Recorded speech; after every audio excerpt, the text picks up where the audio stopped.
Hello friends, I am Pranav Kulkarni. Today we will see the changing trends in modern India questions. Here I have a chronological graph of modern India questions from 2011 to 2021. Now if we see the century wise breakup, the questions from 17th and 18th century are only 1 and 3 questions respectively. Though we consider modern India to be starting from the Battle of Plassey, that is 1757, but there are very few questions from 17th and 18th century, and almost no questions on battles, that is Plassey, Buxar, or whatever battle. So the majority of questions are from 19th and 20th century. And in 20th century, the dominant part is the Gandhian phase, that is 15 questions out of 51 questions from 20th century, that is almost one third questions. Now 19th century also has 27 questions in last 10 years. Again a very important century for UPSC prelims then. Now we will see what were the questions that used to be asked from 17th and 18th century. These were advent of Europeans, battles fought by East India Company, that is Battle of Vandy Wash, etc.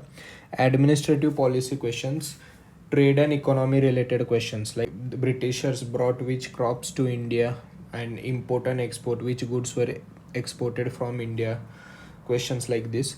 Now administrative questions and trade and economy questions are continued. These questions are still asked, though not to a very large extent, but they reappear after a few years. Administrative questions like Rayatwari policy, the land revenue policies, the Britishers policies as to acquire new states, that is subsidiary alliance, these kind of policies. But the battles and political questions from 17th and 18th centuries are almost now not asked in many years. Now what are the questions in 19th century? Now questions on social reforms are still relevant. They have been asking questions on social reforms.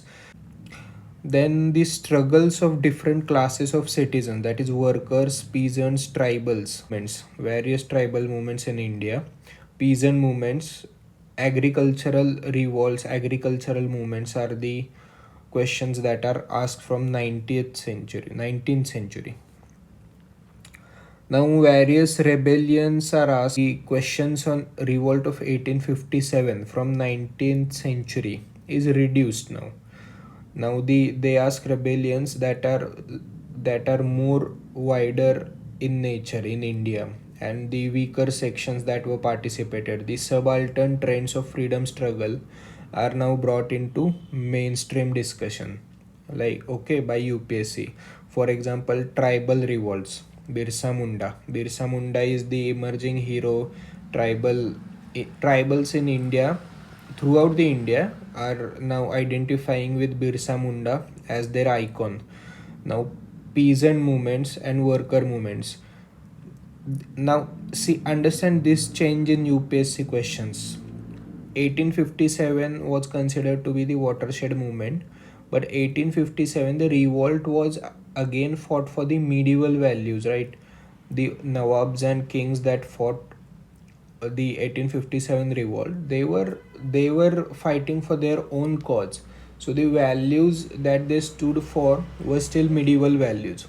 But see the values that the peasants, workers, and tribal rebellions or movements they fought for. They fought for their own identity and their own struggles, maybe against the revenue hikes or their own freedom in the autonomous areas of tribals, as the tribal autonomy is maintained in India from again many thousands of years. So the values of these rebellions are modern in today's sense, that UPSC wants to recognize these different trends going beyond the 1857 revolt.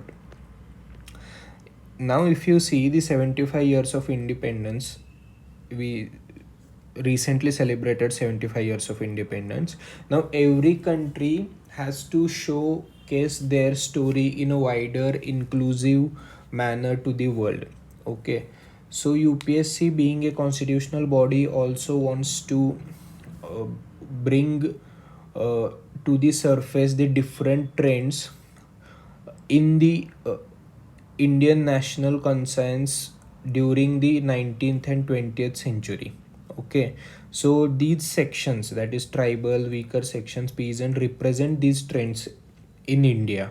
So here we are trying to say that the independence of India was not just contributed by princely states or political party like Congress, the educated middle class Indians.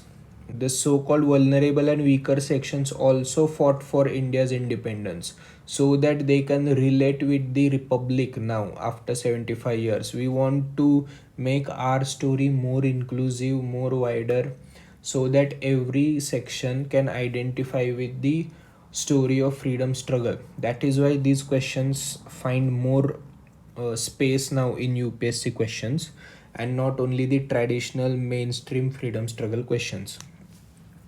And UPSC also understands that UPSC preparation now has a mass education role in India. Okay, 7 to 8 lakh aspirants prepare for this exam every year. So uh, school syllabus or college syllabus, there are limitations as to what sort of character syllabus and history you can accommodate in a limited syllabus per semester or per year. They are using UPSC exam preparation to educate people about different kinds of different trends of history in India or in Indian freedom struggle, and they are playing the role of a mass educator in India today. That is why UPSC is bringing again such questions that are constitutionally relevant today in India. The values that these questions bring into discussion are very much relevant today constitutionally. Such questions are given representation in UPSC question papers.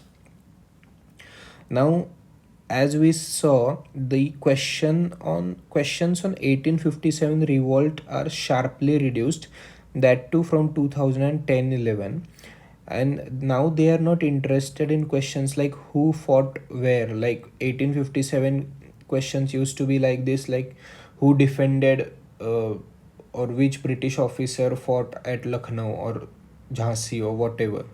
Now the questions on tribals and weaker sections or the other rebellions that we see, now the questions are like who fought for what, like what was the reason of this rebellion, agrarian crisis or the tribal cause or something like this. Now they want you to understand as to for what values these rebellions were fought for. You understand the diminishing relevance of 1857 revolt.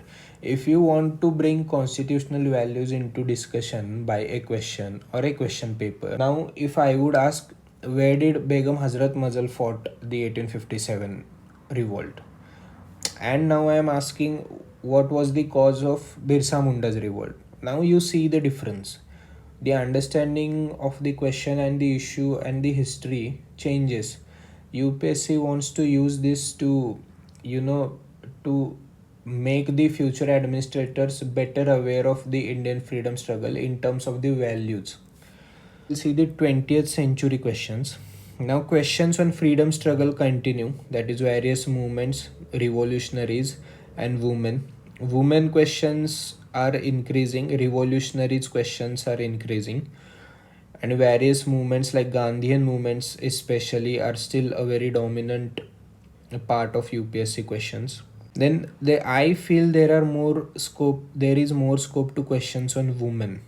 There are, like, they have been asking like Usha Mehta and many questions are there, but still, like Birsa Munda is asked as the emerging icon of tribal India.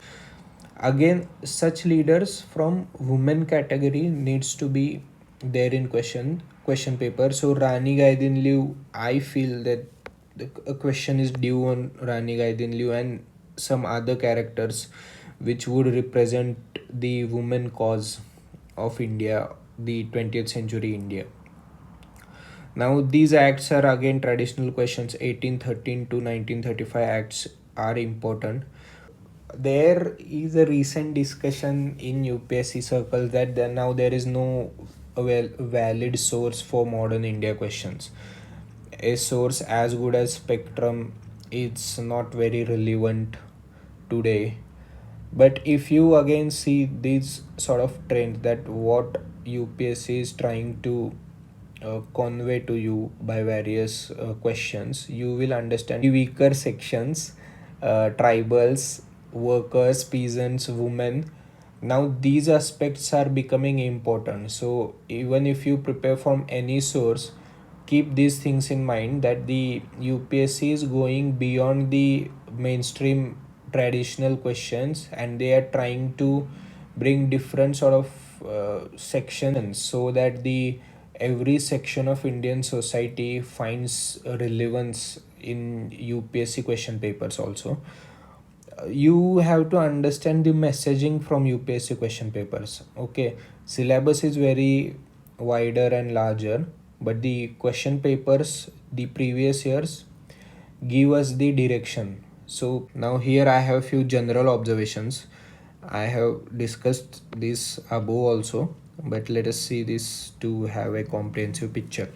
Questions on Mughals and European powers are reduced. They are not interested anymore in colonialism questions, like which power came first or which power did what. Moving from colonialism to constitutionalism in terms of questions also. Though there is one question I believe in 2022 regarding, I guess, Portuguese, but this is the larger trend. Now from 2010 and 11, these questions are sharply reduced. That is questions on Mughals and European powers. From 2001 to 10, there were 5 questions on Mughals. 2001 to 10, there were 8 questions on European powers. But now almost there are nil questions, no questions. This change shows a policy and mindset change in UPSC. Right, 2010-11 they also brought new syllabus and new pattern. So we have to keep this in mind, that now they don't want you to study more about colonialism, but they want you to understand the constitutionalism and how different sections contributed in developing the national conscience that led to the constitutional India today, or the republic nature of state. Now, factual questions on states, like which state was overtaken first by Britishers. Now, these sort of political questions have been reduced. You understand it through the perspective of policies through which these states are overtaken. For example, subsidiary alliance. So please try to, when you read history, try to see this through the perspectives of policy rather than the politics. Okay, we can say this changing nature also represents the democratization of UPSC questions.